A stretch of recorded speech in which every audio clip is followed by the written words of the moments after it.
જય શ્રી કૃષ્ણ, સીતારામ। હું છું ટીનાસ કિચનમાં આપ સૌનું સ્વાગત છે।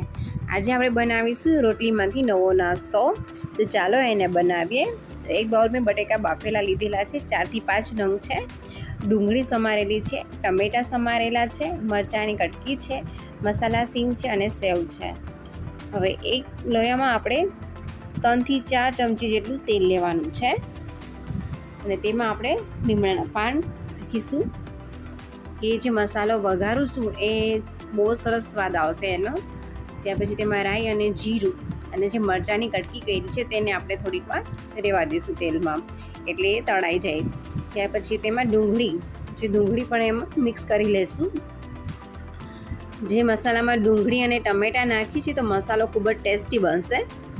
તો આ ડુંગળી જે છે એ થોડીક સાતળાઈ જાય એટલે ત્યાર પછી તેમાં આપણે ટમેટાં એડ કરી દઈશું।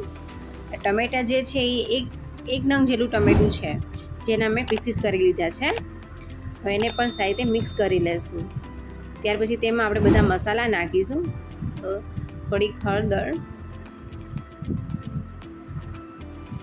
ત્યાર પછી સ્વાદ અનુસાર મીઠું નાખીશું અને એને મિક્સ કરી લઈશું। ઘણીવાર રોટલી જાજી પડી હોય છે તો વિચાર કરીએ છીએ શું બનાવું, તો આ રીતે બનાવીએ તો બાળકોને અને ઘરમાં બધાને બહુ જ ભાવશે।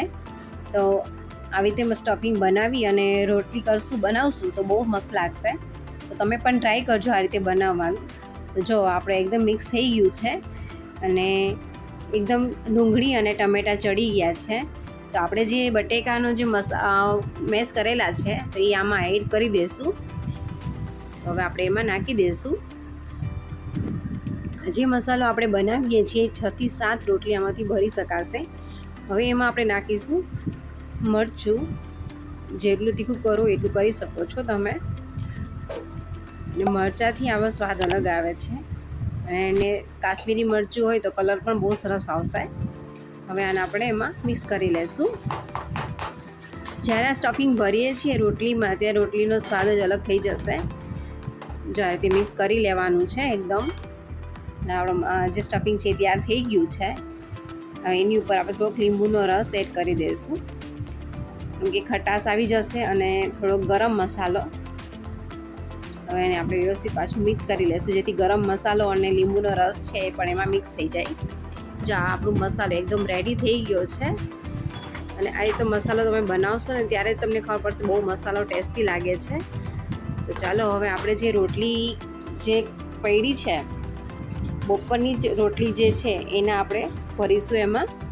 તો આ રોટલીમાં આ રીતે ભરવાનું છે। જો તમને આ ચમચાથી કે ન ફાવે તો હાથેથી પણ અપ્લાય કરી શકો છો। જો હાથેથી જ અપ્લાય કરીશ એટલે હાથેથી બહુ સરસ રીતે અપ્લાય થશે। જે રીતે અપ્લાય કરી લેવાનું છે અને એની ઉપર આપણે થોડીક ડુંગળી, કેમ કે મસાલામાં પણ થોડીક ડુંગળી નાખી છે એટલે થોડીક જ આપણે ઉપરથી નાખશું। અને ત્યાર પછી આપણે જે મસાલા સિંગ લીધી છે એ પણ તેમાં થોડીક અપ્લાય કરી દઈશું।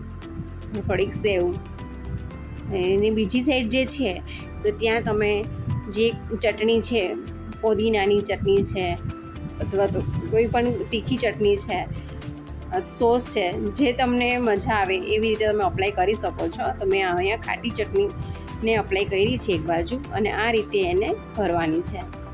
જો એકદમ વ્યવસ્થિત રીતે ભરી લેવાની છે। જો આપણું સ્ટફિંગ જે છે એકદમ ભરાઈ ગયું છે, મસ્ત થઈ ગઈ રોટલી આપણી। આવી રીતે બધી રોટલીને ભરી લેવાની છે। તો મેં આવી રીતે 2 રોટલી ભરી લીધી છે। હવે એક લોઢીમાં આપણે થોડુંક બટર લેશું। બટરમાં તમે શેકશો ને તેનો સ્વાદ ખૂબ જ સરસ લાગશે અને બાળકોને ખૂબ જ ભાવશે। તો આને આપણે મીડિયમ ફ્લેમ ઉપર શેકવાની છે અને એકદમ ક્રિસ્પી જ્યારે શેકાઈ જશે એકદમ, અને તમે આને ખાશો તો એનો ટેસ્ટ બહુ સરસ આવશે। જે આપણે દાબેલી ખાઈએ છીએ ને, બસ ફરક એ છે કે એમાં પાઉં હોય છે અને આપણે આ રોટલી છે, અને બહુ જ મજા આવે છે। તમે પણ આ રીતે બનાવજો। જો આપણી આ રોટલી જે છે એકદમ 2 બાજુ શેકાઈ ગઈ છે અને વચ્ચે પણ હું થોડીક શેકું છું એટલે આખી મસ્ત રીતે શેકાઈ જાય અને ક્રિસ્પી। જો એકદમ તમને ખબર પડી જાય કે આ ક્રિસ્પી રોટલી થઈ ગઈ છે આપણી। તો આને આપણે પ્લેટમાં કાઢી લીધી છે। 2 રોટલી મેં શેકી લીધી છે એકદમ। હવે એને કટ કરશું, જે રીતે પીસીસ કરી લેવાના છે। જો કેટલી મસ્ત લાગે છે। જે રીતે પીસ કરી લેવાના છે 2 રોટલીના।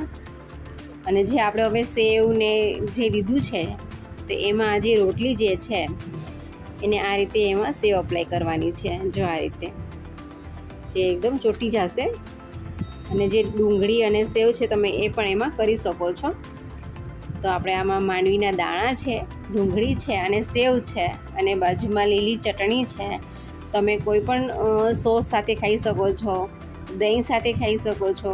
ખૂબ જ ટેસ્ટી લાગે છે. તમે પણ બનાવજો. જો તમને મારી આ રેસીપી ગમે તો લાઈક કરજો, શેર કરજો અને સબસ્ક્રાઈબ કરવાનું ના ભૂલતા. Thank you for watching.